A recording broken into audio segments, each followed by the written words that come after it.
It's a pleasure to meet you, to greet you here at Ukrainian Crisis Media Center. Let us greet you with today's holiday. We wish you all the best. And now I invite to the microphone the spokesperson, Colonel Andriy Lysenko. You're welcome.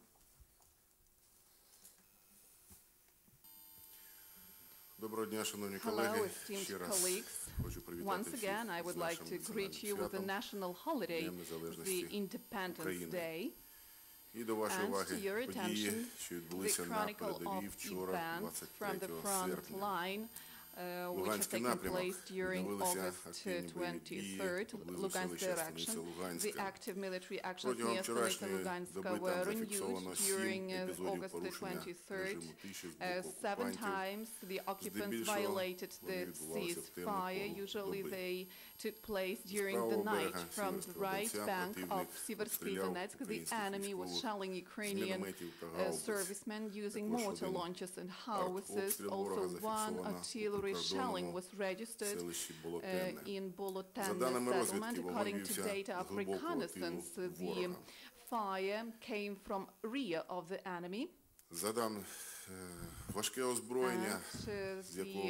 Heavy weaponry had to be withdrawn from that very location.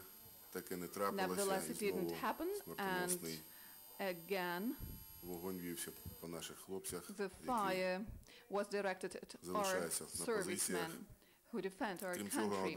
Besides, one enemy's mortar shelling took place near Shastia within the section of front from Staraya Aidar to Novotoshkivsky. It was calm yesterday. The situation is becoming dire within this section, within the western section of Bakhmutska Highway Road near Orikhova and Zolote settlements. The enemy are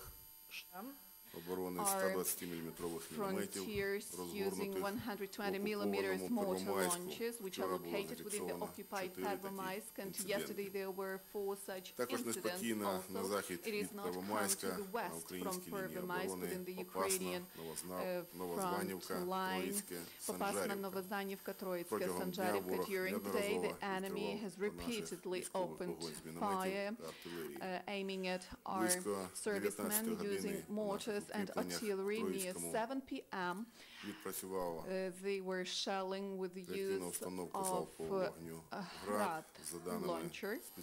According to the data of Special Center of Control and Coordination, they have launched nearly 40 self-propelled missiles. The enemy has concentrated a great number of military machinery in the settlements of central Luhansk agglomeration, and namely in Pervomaisk, Irmino and Kalinove, Donetsk direction. The situation at Svitlodarska Duga had worsened. The enemy had started every day shelling our front position in Luhansk and Lozovevo with the use of large caliber artillery, which is located closer to the conflict line and is located within Kalininsky district of Horlivka to the south from Svitlodarivsky water storage facility. And near Horlivka, the situation is quite stable.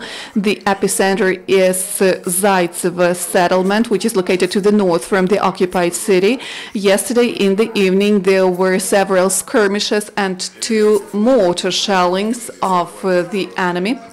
Within this section of front from Horlivka to Yasinuvata, there were only 1 fact of silence mode violation. The enemy was using fire from mortars under Verkhnyotoretsk to the northwest of Donetsk. From Avdiivka to Pisky, the situation remains unchanged. It is quite stable there during the day, but during the night, the enemy is using mortar launches and howitzers. During the evening, artillery shelling of Avdiivka has suffered to the south from Donetsk-Dnipropetrovsk Highway Road. Near Krasnohorivka and Mariivka, it is not calm, it is not stable, but the front line remains stable. The enemy doesn't have enough forces to break through, and our guys are trying to defend the territory. doing their best. To the south from Donetsk, yesterday late in the evening, the enemy for half an hour was carrying out artillery shelling near Slavne, where we have the front battery of ours. The battery of 122 millimeter howitzers is located near Olenivka.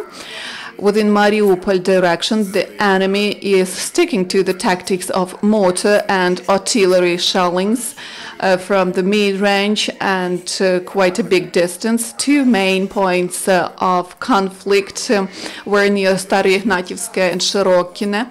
During the day, for 5 times the enemy was using 152 millimeter artillery. The heavy weaponry of enemy is located in the settlements which are adjacent to the conflict lines, Stil, Biria Kamenka and Sakhinka. Yesterday, and in the ATO zone, the one flight of enemy's drone was registered, and we have no casualties among servicemen, and one Ukrainian serviceman was wounded. It happened in Zolote city.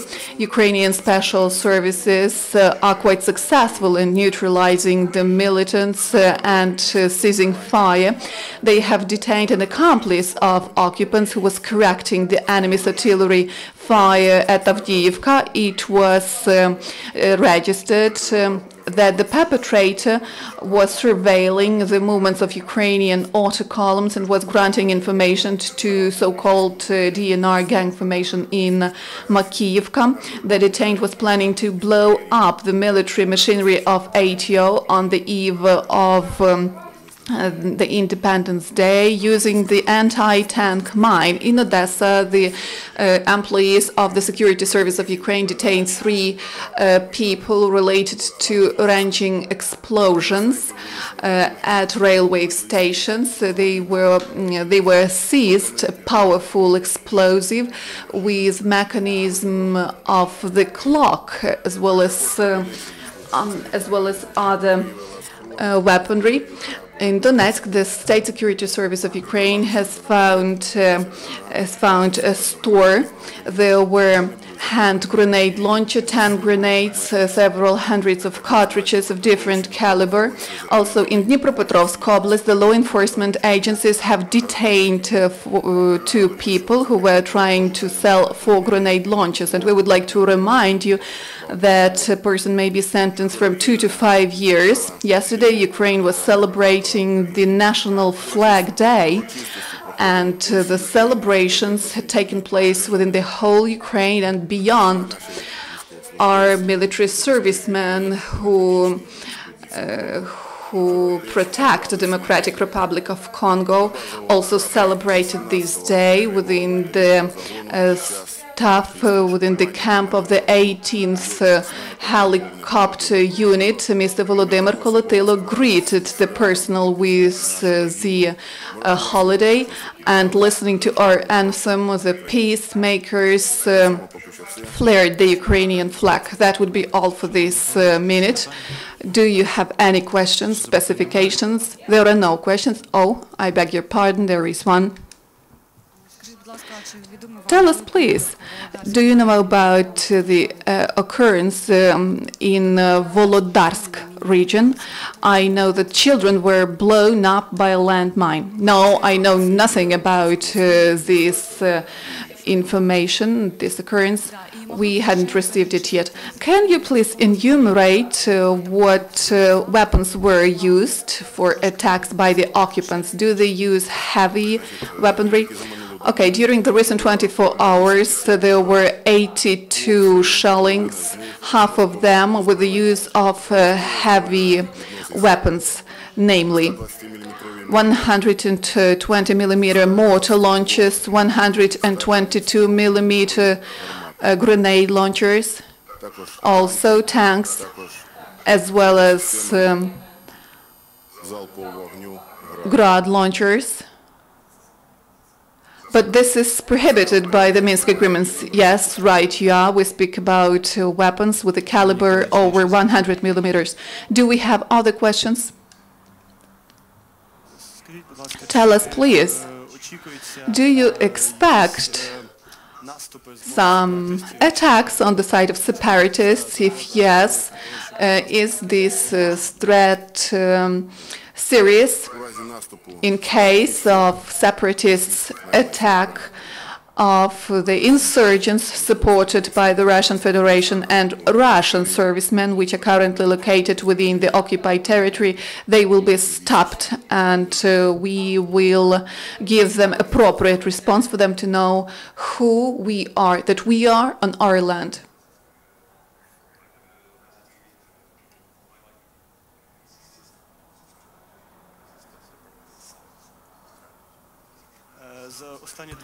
During the recent 2 weeks, we felt that the intensity of fire has increased. Can you comment on that? Do you see some strategy in these actions on the side of separatists? Do they generally have some strategy? We do not know about plans of our enemy, but we know how many personnel, the number of personnel having arms are located within the occupied territory. We know about the number of artillery systems, tanks, armored vehicles located within the territory. The total number of them amounts to nearly 40,000 in personnel. 9,000 out of these 40,000 are servicemen of the Russian Federation. Also, more than 50,000 came up here along with their machinery. They didn't come up here. They are located along the Russian-Ukrainian border. Thank you so much for an answer. Esteemed colleagues, if we have no further questions, we thank you, Mr. Andriy Lysenko. Thank you so much. And again, have a nice holiday.